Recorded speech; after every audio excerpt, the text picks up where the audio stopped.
l'événement hier, lors du rallye Val-de-Mérien, qui... Avec une Young Timer, voilà, on peut dire ça, avec une 309 GTXS Super. Gonflée au taquet. Et il a tout explosé. Exactement, il a créé la surprise. Et ben, tout de suite après ce petit jingle. Ah.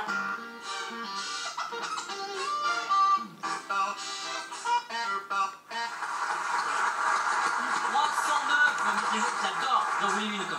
309, c'est un rêve. C'est pas la vôtre, je crois d'ailleurs. C'est pas la mienne, non. C'est un ami qui me l'a prêté. Il a confiance. Il est plutôt sympa. Il m'a fait confiance. Il a eu raison, je pense. Ouais, je pense qu'il a eu raison. Il a eu raison pourquoi? Alors évidemment, un immense bravo, puisque Raphaël a conduit une 309 GTXS Super, une voiture de 30 ans. Il a terminé 3e du classement général du rallye Val-de-Mérien, qui ouvrait vraiment la saison rallye ce week-end. Et il termine derrière David Salanon et Pascal Perrault qui roulent, eux, avec des voitures de la classe R5, des voitures à plus de 200 000 €. Voilà. Donc on peut vraiment l'applaudir, c'est une performance. Parce que vous, la 309, elle est un peu bodybuildée. Elle a pris du Red Bull qui donne des ailes. Non, vous avez mis quoi dedans? C'est pas une 309 de série, hein, c'est quand même une voiture qui est préparée. Il y a quoi dedans? Il y a un moteur de 196 chevaux, un petit peu allégé. Des trains qui permettent de tenir la route quand même, mais ça reste une voiture d'il y a 30 ans, donc effectivement avec une tenue de route qui n'est pas celle des voitures modernes. On la voit justement en l'antenne. Ça fait quoi quand même de suivre quand même des gars qui envoient du steak devant, qui sont très bons? Ça fait quoi de les talonner, de savoir qu'on est juste derrière? Avec une R5, on aurait pu faire mieux ou pas? On se dit ça? Effectivement, c'est sûr que si on avait les moyens de rouler avec une voiture moderne, je pense qu'on pourrait peut-être se battre à armes égales, mais c'est quand même une satisfaction de se dire qu'avec une mamie, on a quand même réussi à, mais c'est une belle mamie. aller les talonner. Là c'est plus vos compétences, c'est plus votre qualité qui a fait que vous avez pu gagner. Parce que la voiture, c'est vrai que si on doit la comparer par rapport au... Là, c'est le moment flottement. Non, mais il faut être honnête. On voit pas où il est. C'est une voiture qui, effectivement, il y a 25 ans, permettait de jouer aux avant-postes. Aujourd'hui, sur le papier, non, elle ne permet pas de jouer aux avant-postes. Après, effectivement, du coup, c'est une voiture qui... Il a fini combien? La 3e au classement général. Donc, c'est une voiture qui est mythique. D'autres voitures sont mythiques. Je pense notamment à des Clio Groupe 1, des BMW M3, 306 Maxi. Qu'est-ce que cette 309 a de différent par rapport à ces autres voitures mythiques?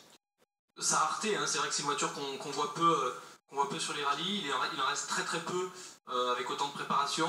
Donc c'est vrai que c'était un réel plaisir pour moi d'avoir la chance de pouvoir la conduire. Vous la connaissiez, non, avant? La voiture, non, je n'avais jamais roulé avec. Donc voilà, c'était le début ce week-end. Alors, je vous avoue que je m'attendais évidemment à ce que Raphaël fasse une grosse perf lorsque je vous avais invité. C'est vrai. Est-ce que vous pensez... Vous l'aviez dit. Ouais, je vous l'avais dit. C'est vrai. Parce qu'on enregistre avec le président. Raphaël, est-ce que vous pensiez terminer sur le podium du scratch? Absolument pas, non, absolument pas. J'avais visé un top 15 pour une satisfaction personnelle, on va dire. Mais c'est vrai qu'au fil de la journée, la météo aidant, parce qu'on avait des conditions très compliquées avec de la pluie. Et vous aimez ça, justement, conduire sous la pluie? Ouais, je préfère. Moi, j'aime pas, moi, faut le dire. Ça permet de lisser un peu les performances aussi. Alors justement, vous en action ici, qu'est-ce qu'on peut dire sur le pilotage de cette voiture? C'est une voiture qui est assez particulière à piloter, car elle est très vive. C'est-à-dire que c'est une voiture qui bouge énormément, qui a un train arrière très joueur. Donc il faut vraiment s'en occuper, il faut être à fond dedans. Ouais, c'est assez physique, c'est assez physique à conduire quand même. Alors je voudrais aussi souligner la performance de votre copilote qui est juste derrière vous. Il est où? Wilfried. Il est où? On l'applaudit, bravo. Wilfried qui est oublie un peu les copilote.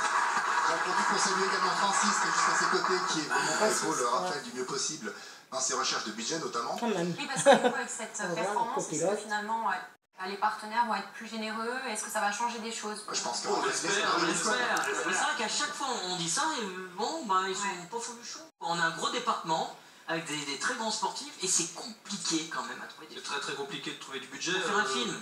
Personnellement, moi je m'autofinance.